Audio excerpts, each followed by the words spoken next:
Hello students, मेरा नाम है आरती मौर्य। चलो तो आज हम स्टार्ट करते हैं हमारा HTML का थर्ड लेक्चर, जिसमें हम कौन कौन से टैग सीखेंगे। आज का हमारा टॉपिक कौन सा है? एक तो हम आज देखेंगे बॉडी बैकग्राउंड एट्रीब्यूट्स, यानी कि किसी भी वेबसाइट के अंदर आप कोई भी एक बैकग्राउंड देखते हो, चाहे वो इमेज होती है, बैकग्राउंड कलर होता है, उसके अंदर जो टेक्स्ट रिलेटेड जितने भी एट्रीब्यूट्स आते हैं वो सारे हम आज कंप्लीट करेंगे। हॉरिजॉन्टल रूल ये क्या है? ये एक लाइन ड्रॉ करने के लिए है, जिससे आप कोई भी कंटेंट को अलग अलग दिखा सकते हो। ऑर्डर लिस्ट, अनऑर्डर लिस्ट, ये एक ऐसा टैग है जिसके थ्रू आप कोई भी कंटेंट, कैसा भी कंटेंट है, आप उसे अलग अलग लिस्ट वाइज बता सकते हो। जैसे वो लिस्ट अलग अलग तरीके से डिस्क्राइब की जाती है, लेकिन हम इसमें कैसे देखेंगे वो मैं आपको लाइव करके यहाँ पर प्रोग्राम के थ्रू दिखाऊंगी। तो चलो देखते हैं बॉडी के बैकग्राउंड्स कितने हैं। There are 5 attributes of body tag. Attributes 5 होते हैं, जिसमें कौन कौन से रहते हैं। फर्स्ट है एक बीजी कलर, जिसे हम लिखते कैसे? बीजी कलर यानी बैकग्राउंड कलर। उसको लिखा कैसे जाता है? इज इक्वल टू करो, डबल इन्वर्टेड कॉमा के अंदर ग्रे लिख दो। यानी आपका जो भी कलर का कोड है वो भी आप ऐसे इनपुट कर सकते हो, लेकिन इसका मेन पर्पस क्या होता है कि आप किसी भी वेबसाइट के अंदर एक बैकग्राउंड कलर फील कर सकते हो इस टैग से। दूसरा है बैकग्राउंड। बैकग्राउंड के थ्रू हम क्या कर सकते हैं? स्पेसिफाई करता है ये एक बैकग्राउंड इमेज को। कहाँ पे? तो हमारी वेबसाइट के अंदर। जैसे आप किसी भी वेबसाइट को देखते हो, वहां पर आपको क्या मिलता है? कोई भी एक बैकग्राउंड मिलता है, उसके आगे हमारे जो भी वेबसाइट के कंटेंट है वो शो करता है। तो वो आप किससे देख सकते हो? इस एट्रीब्यूट से, जिसमें क्या है? बैकग्राउंड इज इक्वल टू करना और हमारी इमेज का पाथ रखना। इमेज का पाथ रखना हमने नेक्स्ट वाले लेक्चर में भी देखा था कि वहां पर हम इमेज का पाथ कैसे रखते थे। नॉर्मली हम कहीं पे भी आपका जो भी फोल्डर है, फोल्डर के अंदर इमेज रखो और वहां से उसका जो भी एड्रेस एरिया है वहां से उसका URL कॉपी करके और आप वहां पर पेस्ट कर सकते हो। फिर आता है टेक्स्ट। टेक्स्ट के अंदर हम प्रॉपर कोई भी एक टेक्स्ट कंफर्म कर सकते हैं कि जिस टेक्स्ट का कलर आप कंफर्म कर सको। टेक्स्ट एट्रीब्यूट से क्या कर सकते हो? नॉर्मली किसी भी वेबसाइट के अंदर एक कलर कंफर्म कर सकते हो, जिसके थ्रू आप पूरी वेबसाइट उसी कलर में बना सकते हो। उसे लिखा कैसे जाता है? Text is equal to pink हो गया। यहाँ पर आप किसी भी कलर का कोड भी ऐसे लिख सकते हो। फिर है ए लिंक, यानी कि एक्टिव लिंक। आपने जब फर्स्ट लेक्चर में देखा होगा कि आपको एंकर टैग बनाना भी सिखाया था। एंकर टैग यानी ए टैग। इसके थ्रू आप क्या कर सकते हो? किसी भी वेबसाइट या किसी भी फोल्डर की आप कोई भी लिंक दे सकते हो, जिसके अंदर आप क्लिक करते हो तो वहां पे पहुंच जाते हो। तो उस लिंक का कलर भी आप यहाँ से चेंज कर सकते हो। जैसे कि मैंने ए लिंक, इसका शॉर्ट फॉर्म है, इज इक्वल टू येलो। यहाँ पे कोई भी कलर का नेम भी आप दे सकते हो। फिर आता है वी लिंक। वी लिंक यानी कि विजिटेड लिंक। आप जैसे इसे विजुअली देखते हो, वो कौन से कलर में आपको कंफर्म दिखाई देगा वो आप इसके थ्रू बना सकते हो। ठीक है, अब ये सारे कंसेप्ट जो भी हमने देखे उसको हम प्रोग्राम में ऐड करके देखेंगे। मैंने यहाँ पर HTML का ये फॉर्मेट बनाकर रखा है, जिस फॉर्मेट में मैंने यहाँ पर सबलाइन टेक्स्ट एडिटर का यूज किया है। इसके अंदर हम क्या देखेंगे? सारे जो भी एट्रीब्यूट्स हमने बॉडी के देखे वो। तो पहले हम चले जाते हैं बॉडी के एट्रीब्यूट लिखने के लिए। बॉडी टैग के अंदर वहां पर आपको स्पेस दे देना है। स्पेस देने के बाद जैसे कि मैं यहाँ पर ऐड कर रही हूँ बीजी कलर, तो ये आ गया बीजी कलर। वहां पर लिखा हुआ था जैसे इज इक्वल टू, यहाँ पर अब आपको कोई भी कलर है वो कलर का नाम यहाँ पर ऐड कर दो। जैसे कि मैं यहाँ पे कलर का नाम लिख रही हूँ। कलर का नाम लिखने के बाद क्या करते हैं? इसे सेव कर देते हैं। अब इसका आउटपुट देखने जाते हैं। मैंने ये फोल्डर बनाकर रखा है जिसके अंदर ये सारी चीजें पहले से ऐड की हुई है। अब इसको डबल क्लिक करके आप ओपन कर सकते हो, जिसमें इसका बैकग्राउंड दिख गया आपको। ठीक है, अब इसके अंदर दूसरा था टेक्स्ट, यानी कि आप टेक्स्ट को कलर दे सकते हो। मैं यहाँ पर टेक्स्ट का कलर रख रही हूँ व्हाइट। व्हाइट कलर लिख दिया। अब इस बॉडी टैग के अंदर कुछ लिखेंगे तब जाकर यहाँ पर हमारा आउटपुट दिखाई देगा। जैसे कि मैं फर्स्ट लिख रही हूँ hello 10th, hello 10th standard students. अब इसे मैं क्या कर रही हूँ? सेव। और उसी फाइल में जाकर हम क्या करते हैं? यहाँ पर ले जाकर इस फाइल को रिफ्रेश करते हैं। रिफ्रेश करने का यहाँ से भी आप रीलोड कर सकते हो पेज को, या F5 प्रेस कर सकते हो। जैसे मैंने लिखा उस तरीके से यहाँ पर आउटपुट दिख गया। अब हम इसमें देखते हैं ए लिंक। ए लिंक यानी कि आपको इसके अंदर कोई भी लिंक भी बनानी होगी तो हम एंकर टैग का यूज भी इसमें करेंगे। ए लिंक यानी आप जो भी एक्टिव लिंक रखना चाहते हो, जब आपका कोई भी पार्ट एक्टिव होता है तो उसका कलर कौन सा रहेगा, ये लिख दिया मैंने। फिर उसमें था एक वी लिंक यानी विजुअली वो आपको कौन से कलर में दिखाई देगा, तो हम उसका कलर भी यहाँ पर डिस्क्राइब कर सकते हैं। यहाँ पर दे देते B R tag, B R tag का मतलब है ब्रेक रो, वहां से मुझे ब्रेक करके यहाँ पर लेना है ए टैग, ए लिख दिया, A H R E F. यहाँ पर मैं कोई भी रेफरेंस रखना चाहूँ तो रेफरेंस भी रख सकती हूँ। अगर मुझे कोई भी रेफरेंस नहीं रखना है किसी भी फाइल का तो मैं यहाँ पर क्या कर रही हूँ, हैज का यूज कर रही हूँ, जिसके थ्रू आप क्या कर सकते हो, उसे विजुअली देख सकते हो उसका आउटपुट। ये मैंने इसका नाम लिख दिया, सेव करते इस फाइल को। अब चलते हैं प्रोग्राम वाली फाइल में, जहां पर आ गया ये। मैंने जब इस पर क्लिक किया तो ये एक्टिव हुआ, तो कौन सा कलर बता रहा है, येलो। जब इसके ऊपर मैं क्लिक कर रही हूँ तो कौन सा कलर हो गया, विजुअली हमारा रेड कलर। आप जो भी जैसे भी यहाँ पर डिस्क्राइब करोगे उस तरीके से वहां पर दिखाई देगा एंकर टैग। ये था हमारा पूरा बैकग्राउंड, यानी कि बैकग्राउंड के अंदर आप इतनी चीजें ऐड कर सकते हो, किसके थ्रू, इन सारी प्रॉपर्टीज के थ्रू। अब इसी के अंदर मैं एक और ऐड कर रही हूँ यहाँ पे, वो है बैकग्राउंड। बैकग्राउंड बैकग्राउंड के अंदर आपको क्या रखना है, किसी भी फाइल यानी किसी भी फोटो का पाथ ऐड करना है। तो वो पाथ कैसे आप ऐड करते हो, तो नॉर्मली हमारा जो भी फोल्डर है, बस फोल्डर के अंदर जाओ, वहां जाकर आपको क्या करना है, स्लैश प्रेस कर दो। स्लैश के बाद आपको जो भी इमेज है, इमेज को यहाँ से सिलेक्ट कर लो, कॉपी कर लिया और यहाँ पर उसे क्या कर दिया, पेस्ट। अब इस फाइल को सेव करते हैं और ले जाकर देखते हैं आउटपुट की स्क्रीन पर। आ गया ये, जैसे कि मैंने एक बैकग्राउंड ऐड किया हुआ था तो उस तरीके से मतलब आ रहा है यहाँ पर। ये एक बैकग्राउंड का है, बैकग्राउंड के सिवा आप कोई भी इमेज है, कोई भी इमेज यहाँ पर ऐसे करके आप शो कर सकते हो। तो ये थे हमारे एट्रीब्यूट्स। इसमें मैंने बैकग्राउंड कलर इसीलिए सॉरी बीजी कलर जो था वो इसीलिए हटाया क्योंकि मैं यहाँ पर क्या एक इमेज सेट करना चाहती थी, तो बैकग्राउंड कलर वैसे ही वहां से रिमूव हो जाता, इसीलिए मैंने यहाँ पर क्या किया, एक बैकग्राउंड इमेज ऐड कर दी। ठीक है, ये हमारा था फर्स्ट टॉपिक जो हमने क्लियर किया। ये हमारे थे एट्रीब्यूट्स। एट्रीब्यूट्स कितने थे और आप कैसे लिखोगे वो सारी चीजें मैंने वहां डिस्क्राइब कर दी है। अब चलते आगे। What is horizontal line, horizontal line क्या होती है। पहले तो ये हॉरिजॉन्टल लाइन से आप क्या कर सकते हो, हॉरिजॉन्टल लाइन एक ऐसी लाइन है जिसके थ्रू आप क्या कर सकते हो, नॉर्मली कहीं पे भी आपका जैसे वेबसाइट का कोई भी कंसेप्ट है, उस कंसेप्ट को आप अलग अलग पार्टीशन देकर कुछ भी ऐड करना चाहते हो तो आप किसके थ्रू कर सकते हो, एच आर टैग से। हॉरिजॉन्टल लाइन, उसका शॉर्ट नेम यहाँ पर लिखा गया है H R, H R tag, जिसको आप कहीं पे भी मतलब लिखोगे, एच आर को क्लोज करने की भी जरूरत नहीं होती है, एच आर टैग डायरेक्टली आप लिखोगे और उसके अंदर भी बहुत सारे एट्रीब्यूट है जो हम यूज करेंगे।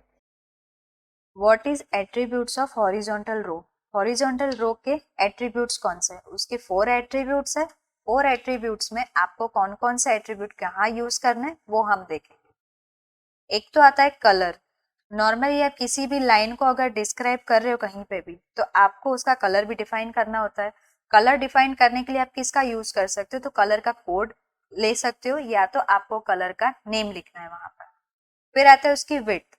विड्थ के थ्रू आप क्या कर सकते हो, जैसे कि फुल स्क्रीन में आप किसी भी लाइन को डिस्क्राइब नहीं करना चाहते, उसकी जगह आप क्या करना चाहते हो कि 70% या 30% ही आपको रो डिस्क्राइब करनी है वहां पर, तो आप किसका यूज करोगे, विड्थ का यूज करोगे। ये भी उसका एट्रीब्यूट है जिसके थ्रू आप कहीं पे भी उतनी विड्थ की कोई भी एक लाइन डिस्क्राइब कर सकते हो। अलाइन, अलाइनमेंट से क्या होता है कि उसे आप राइट, लेफ्ट या सेंटर किसी भी जगह पर आप उसे ऐड कर सकते हो। कैसे उसे लिखना है, अलाइन करना है, इज इक्वल टू और डबल इन्वर्टेड कॉमा के अंदर सेंटर लिख देना है। साइज, साइज से क्या होता है कि नॉर्मली आप उसकी साइज कितनी रखना चाहते हो, जैसे कि विड्थ की वेट कितनी है, आपको उसे वेट कितना देना है, कितना वेट उसका कम करना है, वो आप किसके थ्रू दिखा सकते हो, साइज के थ्रू। साइज लिखा is equal to 10 pixel. Normally आप 5 पिक्सल दे सकते हो, अगर ज्यादा से ज्यादा आपको दिखानी हो तो 10 पिक्सल ले सकते हो, इससे ज्यादा भी रख सकते हो, वो आपकी वेबसाइट जिस तरीके से बन रही है उसके अंदर डिपेंड करेगा। ठीक है, अब हम ये सारी चीजें ऐड करके प्रोग्राम में देख। अब यहाँ पर हम देखेंगे HR टैग का यूज। HR लिख दिया। HR लिखने के बाद आप यहाँ पर इसी HR टैग के अंदर क्या लिखोगे, जो भी आपको एट्रीब्यूट्स दिखाए मैंने वो सारे। इसके लिए पहले हम लेंगे यहाँ पर एक कलर का एट्रीब्यूट। कलर लिखने के बाद क्या करो, इज इक्वल टू, और यहाँ पर आप कौन से कलर की आपको रो देखनी है वो कलर आप ऐड करोगे यहाँ पर। फिर आता है आप उसे कितनी साइज में देखना चाहते हो। जितनी भी साइज आपको देखनी है उसको आप डिस्क्राइब कर सकते हो। जैसे कि मैंने यहाँ पर पिक्सल में डिस्क्राइब किया है तो मैंने 5 पिक्सल लिख दिया यहाँ पर। फिर है विड्थ। विड्थ यानी आप उसे कितने विड्थ में इसे देखना चाहते हो, तो मैंने यहाँ पे 70% ले लिया। फिर हम हॉरिजॉन्टल रो का अलाइनमेंट यहाँ पर सेट करेंगे। अलाइनमेंट जैसे कि हमने देखा था कि आप उसे कौन से साइड इसे ऐड करना चाहते हो, मैं यहाँ पर लिख रही हूँ सेंटर। आपकी अलाइनमेंट सेंटर, लेफ्ट, राइट हर एक जगह ऐड कर सकते हो आप। यहाँ पर मैंने लिख कर क्या कर दिया, इस पार्ट को सेव कर दिया। सेव करने के बाद चलते हैं हमारी आउटपुट की स्क्रीन पर, जिसे हम क्या कर देंगे वापस से रिफ्रेश। ये आ गई हमारी रो। मैंने इसे सेंटर में लिखा है इसीलिए सेंटर में आ रहा है। आप इसको जहां पे भी सेट करना चाहो, जैसे कि मैं लेफ्ट साइड ऐड करना चाहती हूँ तो ये लेफ्ट साइड जाएगा। इसका वेट अगर मैं ज्यादा यानी कि मुझे क्या करना है 100% देखना है पूरा, तो 100% ऐड कर सकते हैं। यहाँ पर मैं इसका जो भी साइज मुझे ऐड करनी है, साइज मैंने ज्यादा कर दी। कलर है, अब इस फाइल को वापस से सेव कर दिया। अब सेव करने के बाद चलते हैं यहाँ पर F5 प्रेस किया, ये आ गई मेरी हॉरिजॉन्टल रो। ये मैंने आपको दिखाने के लिए इतनी वेट का रखा है, बाकी नॉर्मली आप यहाँ पर 10 पिक्सल तक भी ऐड कर सकते हो। हो गया ये। अब चलते आगे। फिर है ऑर्डर लिस्ट। ऑर्डर लिस्ट को नंबर लिस्ट भी कहा जाता है। नंबर लिस्ट कहा जाता है यानी नॉर्मली आप समझ लो कि ऑर्डर लिस्ट, लिस्ट से आपको इतना समझ आ गया कि हाँ इसमें क्या कर सकते, किसी भी प्रकार की एक आप लिस्ट दे सकते हो। जैसे कि मेरे पास बहुत अलग अलग टाइप की लिस्ट है, लेकिन उस लिस्ट को मैं कैसे डिस्क्राइब कर सकती हूँ, तो यहाँ ऑर्डर लिस्ट और नंबर लिस्ट इन दोनों से मैं यूज कर सकती हूँ। नॉर्मली हम HTML के जितने भी कंसेप्ट है वो कंसेप्ट में आप कुछ भी लिखोगे तो नॉर्मली उसी वे में दिखाई देता है, लेकिन आप उसे लिस्ट वाइज कहीं पर शो करना चाहो तो उसके लिए आपको इस टैग का यूज करना है। इसको आप कहाँ से स्टार्ट करते हो, तो स्टार्ट करना है हमेशा OL से। OL यानी ऑर्डर लिस्ट का शॉर्ट फॉर्म है ये। उसके अंदर जितनी भी आप लिस्ट लिखते हो वो किससे आप बताओगे, LI टैग। LI टैग को स्टार्ट करना है और LI टैग को क्लोज करना है। वैसे ही हम OL को भी स्टार्ट करेंगे, OL टैग को भी क्लोज कर देंगे। वो लिस्ट आप किस प्रकार से बता सकते हो, तो उसके अलग अलग टाइप्स है। कैसे टाइप, उससे आप ABCD में भी बता सकते हो, नॉर्मल स्मॉल लेटर्स में भी बता सकते हो। अगर आपके पास रोमन नंबर्स भी है तो आप रोमन नंबर में भी उसे डिस्क्राइब कर सकते हो, कैपिटल रोमन में भी बता सकते हो। और एक है 1 यानी 1 2 3 में भी आप इसे बता सकते हो। जैसे कि ये रहा, ये 1 2 3 यहाँ पर लिखा हुआ आपको दिख रहा है कोर्स लिस्ट के अंदर। तो आपको इसमें क्या करना है कि आप कहीं पे भी कोई भी टैग में इसे डिस्क्राइब नहीं करोगे कि आपको कौन सी लिस्ट लानी है, तो वो बाय डिफॉल्ट यहाँ पर कौन सी ला कर देता है, ये 1 2 3 वाली लिस्ट। अब इसे कैसे ऐड करना है और कैसे बनाना है वो मैं बताती हूँ आपको। आ गया, यहाँ पर 5 टाइप्स है OL टैग को डिफाइन करने के। 5 टाइप्स जैसे मैंने बताया, आप यहाँ पे अपर केस अल्फाबेट नंबर भी ले सकते हो जिसे OL टाइप करके आपको ऐसे डिस्क्राइब करना है। फिर आता है लोअर केस अल्फाबेट नंबर जिसमें आप OL टाइप लिखो और स्मॉल लेटर में A लिख दो। फिर आता है अपर केस में रोमन नंबर, यानी आप OL टाइप लिखो और यहाँ पर क्या लिख दो, I। फिर यहाँ पे आता है स्मॉल जिसमें लोअर केस नंबर है और OL टाइप स्मॉल I कर दिया मैंने। ये 1 को क्या है कि मैंने बताया आपको कि ये बाय डिफॉल्ट रहता है, तो बाय डिफॉल्ट रहने के मतलब से इसमें कैसा है कि आप कहीं पे भी कुछ भी अगर टाइप डिस्क्राइब नहीं करोगे तो उसके अंदर कैसा है कि बाय डिफॉल्ट 1 2 3 ही शो करेगा। ऑर्डर लिस्ट के लिए हम हमारे HTML के प्रोग्राम के अंदर आ गए जिसमें हम कोड लिखेंगे। कोड कैसे लिखना है, जैसे कि मुझे कोर्स की लिस्ट दिखानी है, कोर्स की लिस्ट दिखानी है, तो उस लिस्ट को बनाने के लिए मैं यहाँ पर टैग का यूज कर रही हूँ। फर्स्ट H3 टैग का। H3 क्यों लिख रही हूँ, क्योंकि मुझे यहाँ पर क्या डिफाइन करना है, पहले तो कोर्स की लिस्ट डिफाइन करनी है, तो ये एक नाम मुझे ऐड करना है इसलिए मैंने ऐसा लिख दिया। अब इसमें आने के बाद आपको कौन सा टैग हम दिखा रहे थे, OL टैग। OL लिख दिया। OL को स्टार्ट ही रखो ऐसे, फिर आप यहाँ पर अंदर क्या लिखते जाओ, लिस्ट। लिस्ट ऐड करनी है कोर्स की लिस्ट जैसे है, तो मैं यहाँ पर हर एक कोर्स की लिस्ट ऐड कर रही हूँ। यहाँ पर लिस्ट हमेशा न्यू लाइन से ही स्टार्ट होती है, इसीलिए आपको यहाँ पर BR ऐड करने की भी जरूरत नहीं है। ये मैंने क्या कर दिया, इसे ऐड कर दिया। ऐड करने के बाद मैं इस फाइल को क्या कर रही हूँ, सेव कर रही हूँ। सेव करने के बाद जा रहे हैं हमारी आउटपुट के स्क्रीन के ऊपर। यहाँ पर जाके इस फाइल को रिफ्रेश कर दिया। अब जैसे मैंने कोर्स की लिस्ट लिखी थी उसी हिसाब से यहाँ पर आ गई है। अब इसके अंदर मुझे अलग अलग टाइप डिस्क्राइब करने हो तो मुझे क्या कर देना है, यहाँ पर बस OL की टाइप के अंदर, OL टैग के अंदर टाइप लिखना है, इज इक्वल टू करके यहाँ पर जिस टाइप से आपको देखना है, जैसे मुझे ABCD में देखना है तो मैं उस हिसाब से इस फाइल को सेव कर रही हूँ। वापस ले जाकर आ गया यहाँ पर ABCD, उस हिसाब से हमारी लिस्ट दिख रही है यहाँ पर। अब देखते हैं आगे की लिस्ट जो है अनऑर्डर लिस्ट। अनऑर्डर लिस्ट को बुलेटेड लिस्ट भी कहा जाता है। अनऑर्डर लिस्ट यानी एक ऐसी लिस्ट जिसके अंदर आपको नंबर्स नहीं मिलेंगे, पर नंबर्स के सिवा बहुत सारी अलग अलग स्टाइल के हिसाब से आप किसी भी वेबसाइट के अंदर बुलेट वाइज, स्क्वायर वाइज या सर्कल वाइज उसे ऐड कर सकते हो। जैसे हमने OL टैग का यूज किया था वैसे ही हमें UL टैग का यूज करना है। UL टैग को आप जैसे ही स्टार्ट करते हो वैसे ही आपको क्लोज भी करना है। उसके अंदर अलग अलग लिस्ट जो भी है वो लिस्ट आपको देखनी हो तो किसके थ्रू बताओगे, LI टैग के थ्रू। उसके अलग अलग जो भी सिंबल है वो सिंबल के नाम क्या क्या है, एक तो आप स्क्वायर में बना सकते हो, सर्कल में बना सकते हो और बुलेट्स में बना सकते हो। ठीक है, अब उसे कैसे लिखा जाता है और किस तरीके से वो शो करता है। कोर्स की लिस्ट है, जैसे मैंने यहाँ पर जिस तरीके से लिखा था उस तरीके से सारे नाम दिख रहे हैं। नाम देखने के बाद उसके अंदर कितने टाइप है वो टाइप देखते हैं। यहाँ पर 3 टाइप है। 3 टाइप कौन कौन से है, फर्स्ट है हमारा सर्कल, बुलेट और स्क्वायर। उस तरीके से जैसे मैं नंबर वहां पर शो करती थी उसकी जगह आप इसे यूज करोगे।